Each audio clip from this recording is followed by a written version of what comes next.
Ladies and gentlemen, welcome to the Rogers Kakasungura YouTube channel. There's a trait that is coming out of William Samoei Ruto. I have been sampling these facts, and maybe if you haven't seen them, a few days or a few years from now, you are going to witness them. There are some cards William Ruto is playing, and the people close to him must be very cautious. William Ruto uses you to accomplish something to his own benefit. After using you, he makes sure that he rewards you. After rewarding you, he makes so sure he cuts you off from his circle.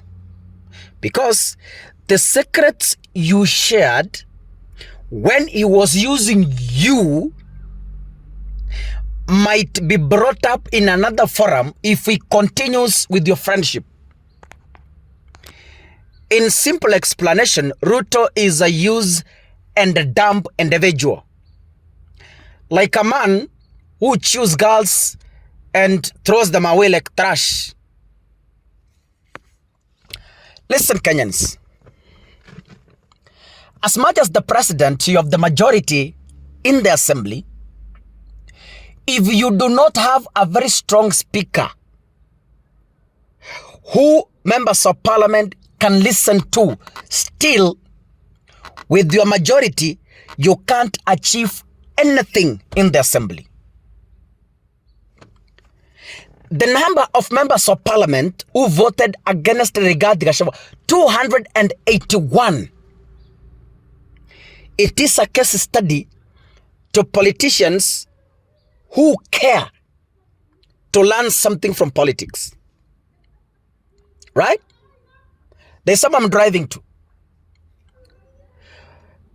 William Ruto, by succeeding to impeach Rigathi Gachagua, it means he had a very competent Speaker of the National Assembly.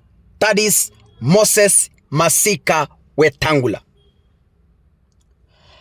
A strong speaker who is able to mobilize 281 members of parliament to vote for a common purpose.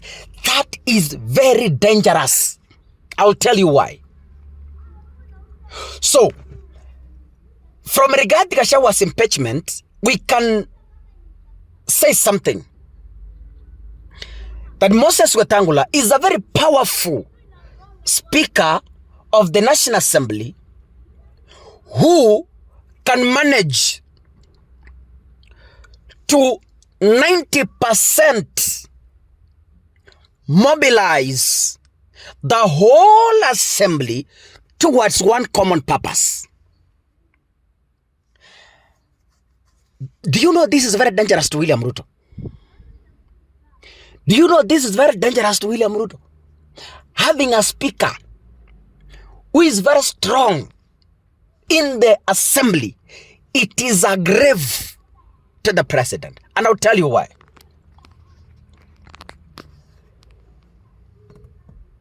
The chief premier cabinet secretary, that is Musalia Mudavadi, has been convinced and he has decided to sell his party to William Samoei Ruto so that they can consolidate and form one party towards 2027. Moses Wetangula has refused to release his Fort Kenya to William Ruto. Now, if Moses has refused to release his party, that means to some extent it does not 100% agree to William Samoei Ruto. Ruto has tested the powers of Moses Wetangula in the just concluded impeachment motion in the National Assembly. Ruto has tested and he has confirmed Wetangula is a very dangerous human being when it comes to mobilizing and convincing the members of parliament. This can lead to William Ruto's impeachment if Moses Wetangula so decides to go in bed with opponents. Manielewa?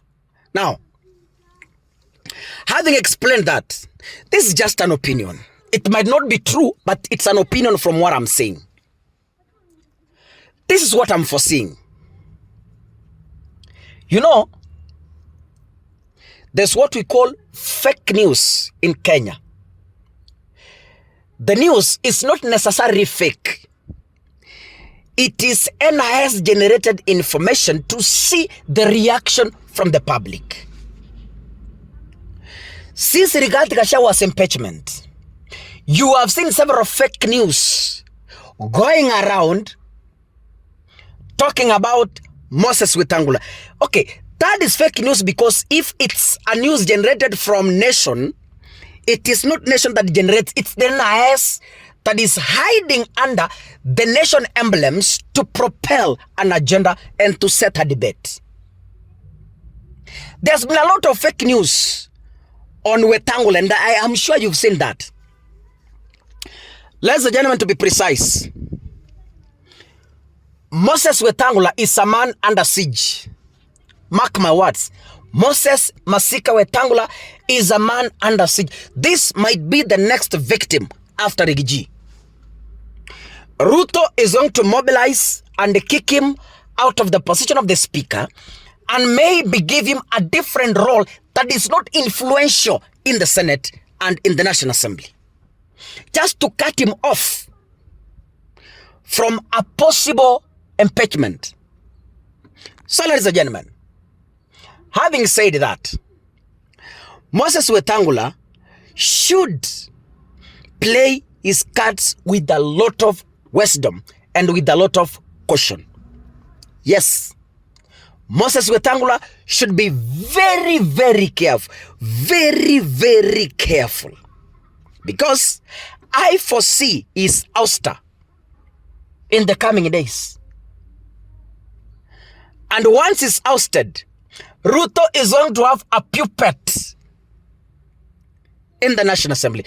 Moses has already exhibited powers because he doesn't want to release his party. Moses Wetangula, Ruto has decided Moses is too powerful. And this will be the reason why he is going to be kicked out of that position. Anyway, those are my views as Kakasungura, and I rarely wrongly predict. God bless you, ladies and gentlemen. If you're watching this, kindly, I beseech you, click that subscribe button and remember to turn on your notification bell. We are at 118 subscribers. We are headed to 200,000 and our target is 1 million subscribers. God bless you. Asanteni sana. Mungu akubariki.